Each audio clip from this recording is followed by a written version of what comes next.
Let's take a quick look at the course calendar.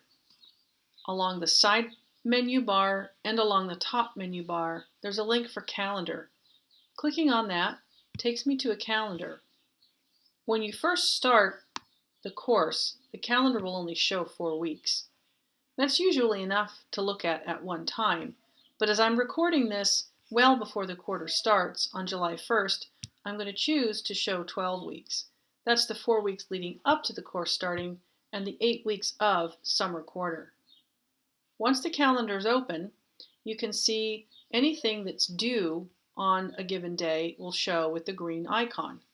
Clicking on one of these dates, any one of them, will open a link at the bottom of the page with the things that are due on that day. On a day like this, July 7th, there's only one S or section quiz due. Clicking on the date and then coming down to the bottom of the screen, I can see which section quiz is due, and if I'm not quite ready to take it, I can use a late pass. Clicking on the section quiz link will open the quiz so that I can take it. If I click on the date July 22nd, I can see that the things that are due on that day are Exam 1 and the Week 4 Forum. Notice there's no Use Late Pass link here because late passes are not allowed on exams or forums. Here's another day with a chapter quiz, not a section quiz. Again, there's no Use Late Pass link.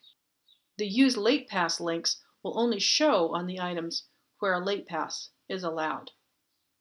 As these dates get closer, in other words, as we get closer and closer to July 1st, and then ultimately closer and closer to each of the dates in the course, the green blocks will turn first to yellow, then orange, and finally red until the date that they're on is actually the date that they're due. Make sure you do the assignments with red blocks first, and then orange, and so on.